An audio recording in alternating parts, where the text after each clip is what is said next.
you a thought on Pesach, on Passover, connected to the Torah readings that we read last Shabbat.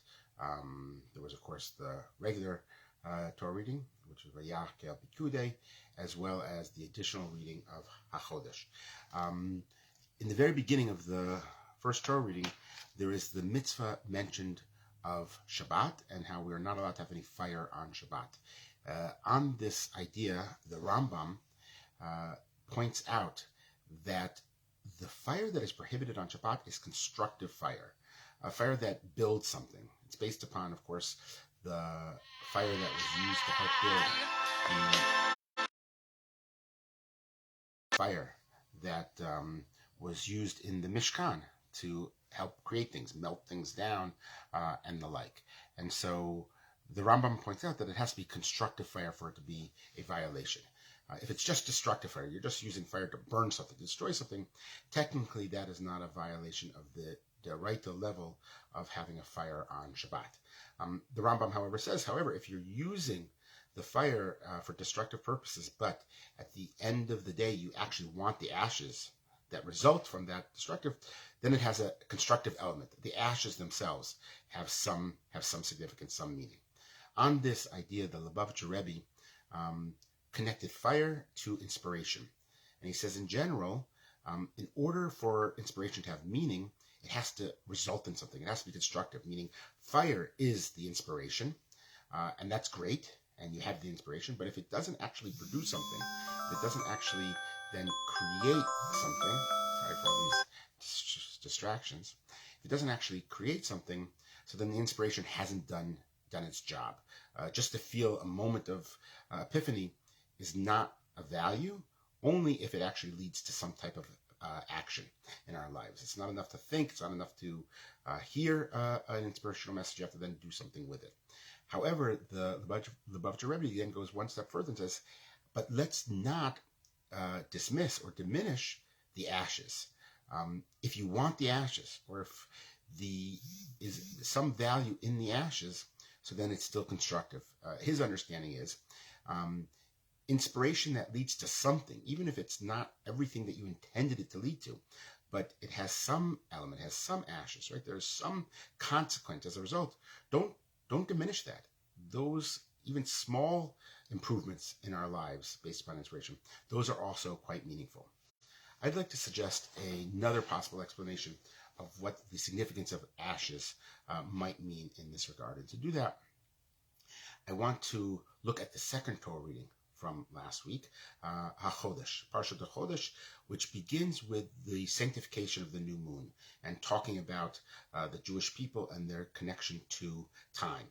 And this special reading, of course, is to get us thinking about Passover, right? It's telling us the new moon, the new month of Nisan is here, and now the season of liberation is beginning. And the question is, what is the connection between sanctifying the new moon and Pesach? I've spoken about this idea in the past, connecting it to political ideas, but I want to connect it to a more spiritual, emotional, psychological idea this time around. What's so significant and important about hachodesh, of the sanctifying of the new moon in our preparation to become free people? And so to answer that question, I want to ask, or really point out, an interesting insight on a completely different topic. You're familiar with the story of Bilam.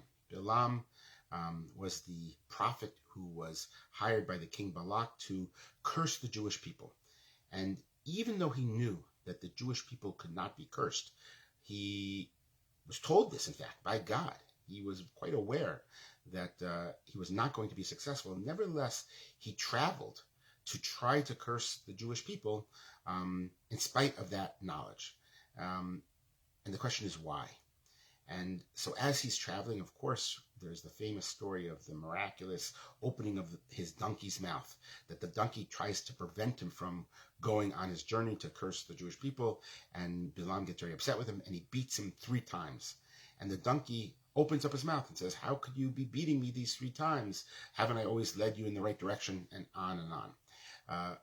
What's interesting is when the donkey speaks, he doesn't say shalosh pa'amim, 3 times, but rather shalosh regalim, Three times is the intention, but the word regalim actually means the three legs, but more significantly, Rashi tells us the shalosh regalim is a reference to the Jewish people who keep the three holiday festivals, the three Aliyah L'Regel, the three festivals where they walk from their home communities into Jerusalem. So what is Rashi getting at by having placed into the words of the donkey the fact that Bilam is going against the people who keep the Shalosh Regalim? So the Sforno says something, I think, quite fascinating. He says that Bilam knew that he was not going to be able to curse the Jewish people, except what his expertise was timing. He knew that, yes, the Jewish people are protected by God.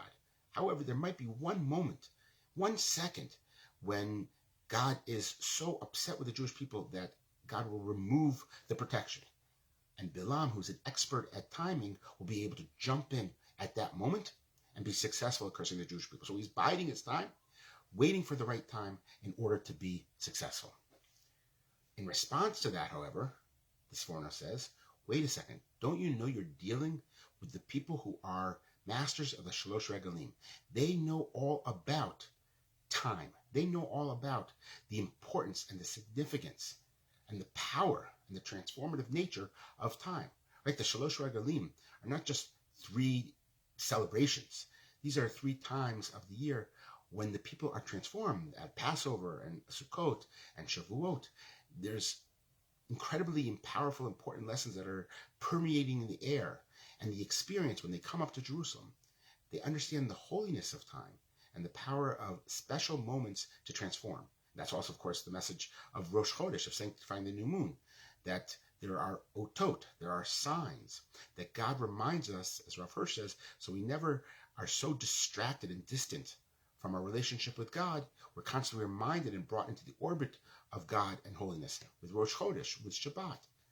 Time and time again, pun intended, the Jewish people think about the importance of time and how to make that time very special. And so the Sforno says, Bilam, you think that you have a mastery of time?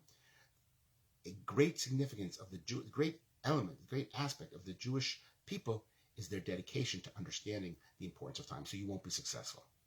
What I'd like to do is transfer that idea of the Sforno to our question dealing with why we read hachodesh, Parshat hachodesh, before Pesach. Why is time so important? Why is sanctification of the new moon so important before Passover? Because time is so important before Passover. Right? If you are a slave at a very basic level, you don't have any control of your time. That's it. Becoming a free person means you can now begin to control your time. And of course, we're not just talking about physically controlling your time. We're also talking about spiritually. Even in today's world, when you are free, when a person is free to do really whatever they want, very often we find ourselves enslaved to our habits, to inertia, to some outside force that we feel obligated to respond to. I read years ago of a story where there was a police officer pulled over an individual driving in Netanya. And when they pulled him over, the individual had 2 cell phones, one in each ear, trying to conduct some type of business, and he was driving with his elbows. We think we're free, but if you feel so obligated and so connected to your telephone and who's ever on the other end of the telephone, then you're not really genuinely free. And so as we approach Passover and we approach the desire to become free, we begin to think about we have to take control of our own time. We are not slaves. We should not be bound by someone else, but we should also not be bound by our own habits, our own failures, our own weaknesses, temptations, or anything else that somehow restricts us and our desire and our ability to become totally free. So that's why we read hachodesh, get us thinking about time. And of course, the whole nature of the holiday of Passover reminds us and educates us in the value of controlling time. I mean, the most obvious example I would suggest is matzah. Matzah, you have 18 minutes to prepare the matzah. And if it takes longer than that, it's no longer matzah. it's no longer kosher for Passover, that there's a limit on our amount of time. And so the food we literally ingest reminds us time and time again that time is limited. Right? If you want to accomplish something in this world, you have to do it now, because you don't know when your time ends, and when it does, that's it. There's no other opportunity to do that thing. So you better do it now. That's one of the messages of Pesach and the limited amount of time it takes in order to create it. And it's not just about the limited amount of time, but it's also appreciating and understanding the moment and the momentous nature of certain moments. Having the right timing, like what Bilam thought he had, knowing that there might be an opportunity and you have to seize it right here and now. Because if you miss this opportunity, it may not come again.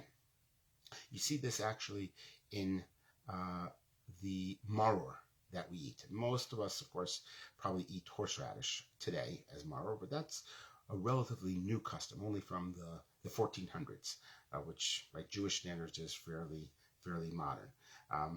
But the original, according to the Yerushalmi, preference for maror was romaine lettuce, which many of us, of course, return to, perhaps.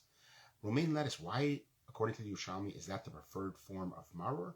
Because at first it's sweet, and only later does it become a little bit bitter. And the Yerushalmi points out there's something about timing in that fact. You see, the people in Mitzrayim, when they first entered Mitzrayim, their exile was sweet. They thought it was a positive, wonderful place to be. But eventually then it changed. It turned for the worse. And that, of course, has been the history of the Jewish people in many instances, that they would find themselves in one location and at first it was sweet, and they didn't get out in time before it turned bitter. And it's not just on a national level, but it's on an individual level. We have certain experiences and we think they're going to last forever at this exact same homeostasis type of situation. It doesn't. Things change. And eating the maror reminds us that things change, and we have to be prepared to seize the moment, appreciate it, but also be prepared for what may come next, whatever the situation may be, good or for bad. And there's one last idea of time that I want to share with you, and to really appreciate the meaning of this concept of time and its connection to Passover, particularly the Seder. I would share with you a study done by Ellen Langer of Harvard University. It's a fairly well-known study, and perhaps I've shared it with people before. She took people, this is in 1979, and she took a group of men in their 70s, and she wanted to see how they would react if they began thinking about their life 20 years ago. And so she split the group into two. One half of the group, she told them, you have to live as if it's 1959. So they took a bus out to a retreat center, and on the bus they played music from 1959, 20 years earlier in their lives. When they got to their rooms, there was pictures of them from 1959. They had magazines strewn around the place from 1959, from 20 years earlier in their lives. And they were told that any writing that they did, any conversations that they did, they had to pretend that they didn't know what happened after 1959 in their own lives and in the world in general. They had to communicate as if they really were 20 years younger. They did other small things to give them the sense. For example, when they got off of the bus, again, these were men in their 70s, there was no one to help them with their bags or help them to get to their rooms. They had to do it all on their own. The other group was similar. They wanted them, however, to reminisce about what it was like back in those days. So they didn't have the same restrictions of carrying their own bags or not talking about things that happened after 1959, but they were to reminisce backwards of what it was like in those days. And before both groups went on the retreat, they were given a whole batteries of cognitive tests and vision tests, intelligence tests, whole series of different things. And a week later, they were tested again.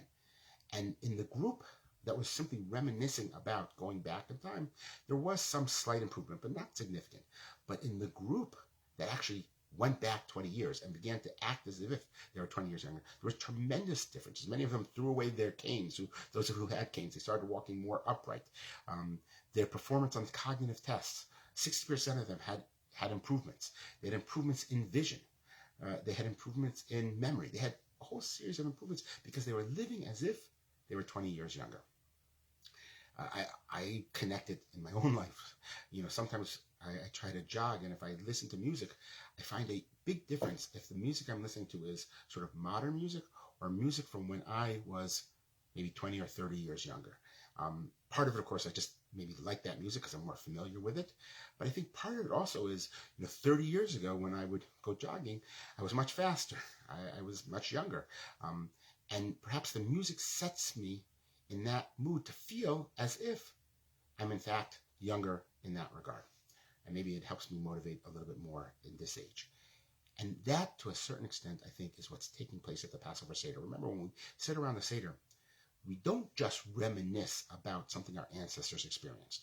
We experience it, right? We eat the matzah. Some have the customs of walking around and beating one another with scallions as a sign of being slaves. We reenact the entire experience as if we were living back then and experiencing the redemption. And by transforming ourselves, by doing time traveling back in time to the period of time of the Yetziat Mitzrayim, the Exodus from Egypt, we actually experience it, and we actually feel it, and we actually can be educated in a much more powerful way of what it really has to do. And then, of course, feeling that sense of freedom in a much more palpable way liberates us more powerfully and also sets us on the right path for our life now in the present. And I think that might be the answer of what the ashes the Rambam was referring to. You see, most people, when they look at ashes, they don't think that they're very significant. The Rambam hints, however, says some people might understand that ashes are important. The Lubavitch Rebbe says it's to remember that, that some elements of inspiration, some echoes of inspiration are important. Others point out that you can use ashes for chemical compounds and other things along those lines. But I think what perhaps the Rambam's really getting at is, don't dismiss the past. If you can really genuinely experience what that past experience was like, that is going to transform who you are today. And who you are today as a result of that past experience, those ashes, right? That's going to inspire you to do what needs to be done in the future. Everyone should have a Chag Kasher for Pesach.